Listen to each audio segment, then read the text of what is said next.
Welcome back to the Arise of Anita podcast. I am so excited for today's episode because today's topic is one that I feel like many of us need right now because we're in this awkward season between summer ending, school starting if you have kids or you yourself are in school. And honestly, what I'm finding in my world and the world that I'm interconnected with, is that there's this kind of hump that people are facing where it's like they want to gear back a little bit and relax. And I am here for the relaxing. Do not get me wrong. But there's also this kind of in between of goals are paused and almost like the motivation, dare I say it, is not there. So, this is the topic of today's episode, which is what do you do when motivation is nowhere to be found? And I'm just going to be bold here and say it. You can't wait for motivation. And I'm going to tell you why and what we should be doing instead. So let's just start out with a hot take. And that is motivation is unreliable. It's like waiting for the perfect weather for you to start planting your seeds in your garden. You'll miss the season. And something Dean Graziosi always reminds us of, if you guys are fellow students of his, is when's the best time to plant a tree? 5 years ago. When's the second best time to start it? Yesterday. So, what actually creates transformation is momentum. And momentum is born from consistent action, not fleeting feelings. So if you look at it, when we are consistent, we are building that momentum. When we take that pause, you're literally putting a pause on the momentum and the growth cycle. And I know that there's this moment, especially if you're building and you've planted the seeds and you haven't seen the reward from it, that it can be very easy to be like, oh my God, I don't want to continue this. And my challenge to you today is to go ahead and realize that it is all about continuing on and building that momentum. And something that I've learned in looking at my own life and looking at different tools is this realization that we have to get really aware of our gaps. Where are we? Where do we want to go? What is the difference between the two? This is part of the embodiment process of the HER method. And it's also the fact that most successful people are constantly reevaluating what this gap is and what that in-between phase is. So, how do we cross that bridge? Commitment, not convenience. It's much like if you go to the gym, that constant process of sticking to your schedule or ensuring that it's part of your daily routine. But it's not something you just pause just because you don't feel like doing it. So we have to be that same way when it comes to our businesses, even our relationships, how we connect with others. And I'm not saying this in a sense that it should be a chore, but I do think that if you want genuine relationships, you have to be checking in, and that can be a whole nother video on its own. Well, podcast. But why don't we feel motivated? Let's take a moment, step back, look at this aspect of it. Why don't we feel motivated all the time? Firstly, motivation is fleeting, but often the unspoken parts of a lack of motivation is also misalignment in what it is that you say you want. And if you're doing something and it doesn't feel true to you and it doesn't feel like it's your thing, then I don't care how much consistency you want, there's not going to be that motivation. Now, I'm not saying that if you're not motivated to do something that you shouldn't do it, but I would definitely reassess, is it something that's actually aligned, or is it something that's actually necessary to live by? Because let's be honest, we're all having those moments where maybe you're not motivated to file your taxes, but it's required of you. Just an example. Or whatever it might be for you. And we still have these obligations or whatnot to meet. So my point is, it might be misalignment.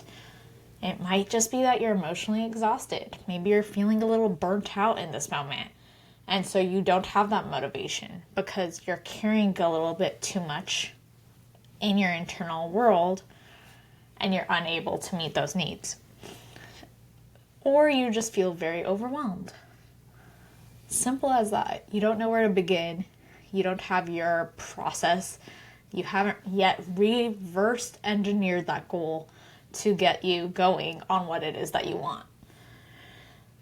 So, here's what I'm actually teaching in her method. You don't fix your lack of motivation. You feel into it. You heal what's behind it, and then you act from a place of alignment, which is the embodiment process. And I have been so obsessed with the fact that embodiment is huge because I really see it as a place where most of us tend to dip out when things get hard, right? So embodiment, you can usually reverse engineer a goal and see what it requires of you. But it's also, you need to create the identity that matches that person so that you can stick to it on a consistent basis. Otherwise, you're no longer acting from alignment. So what do we do instead when the motivation isn't there? Here's what I've been starting to guide my clients into. A, it sounds simple, but set an intention. As taught in my workbook, which you can download, by the way, for free in the link in the show notes. But we go back to the intention. What do I really want? What do I truly desire? What do I need to be to align with that? And what action can I take to co-create with the universe and bringing this with me? And then we start regulating our nervous system because I fully believe that nervous system regulation is a key in our manifestations becoming our thing. It's about creating that certainty within your own body that you can actually hold what it is that you desire. So it might look like doing a few minutes of the somatic breathwork, or just taking the moment to go out for a walk. It doesn't have to be this big process, but it's about taking these moments to slow down and really feel into what it is that it's gonna help you feel more connected. For me, it also looks like showing up and listening to a good song, what I call a power playlist of being able to actually own and feel into that visualization I'm creating, because music can be such a powerful tool. But step 3 is going to be to act. Intentional action, aligned action, because motivation follows motion. When we build up that momentum again and we create that space of, I don't feel inspired to move, but I'm going to move anyways. I'm going to push through the resistance. The movement and the inspiration will start to flow. You'll be back into this alignment again. So with that being said, I want us to go ahead and just take a moment. I know I was kind of like high-paced with this one, but I want to take a moment because, like I said, everything ends with the breath. I always am going to bring it back to the breath. So if we can take a moment, if you're listening and not operating heavy machinery right now, do some embodiment practices with me. Let's just take a minute, place our hands on our heart, breathe in through your body, belly, then your chest, and let it go gently. So repeat that. Breathe in through your belly, then your chest, and let it go. And I want you to really just feel your breath, because I think so many times breath is actually so overlooked because of the fact that you can literally just have it in motion. It's not something you think about. But slowing down to connect with the breath, connect with your body, to feel into it, is such a beautiful tool. So again, just take a minute wherever you are. Breathe in through your belly, connect it to your chest, and let it go. And I want you to repeat, I do not wait to feel ready. I am ready now. And one small action is in alignment. That is enough. We don't have to be chasing the next big thing. Sometimes it's just as simple as creating the micro actions and following through on those. So, remember, your next level is not waiting for you to feel inspired. She's waiting for you to start the movement. Action brings clarity.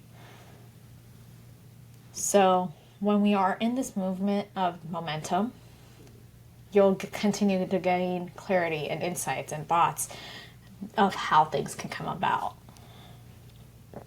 So let motivation become a byproduct of the embodied action. And let's just heal what's blocking us now, embody our power, and rise, because you're never meant to play small. If this landed with you, please go ahead and share it with someone who's waiting for a sign. Maybe they're feeling their midsummer hump and they need to get back on it.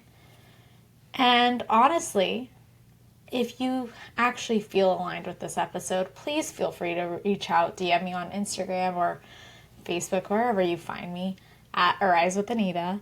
I would love to hear your thoughts. Love to see how I can support you on this journey of just coming home to yourself. And I'm just so grateful that I get to do this. Until next week, that's all for now.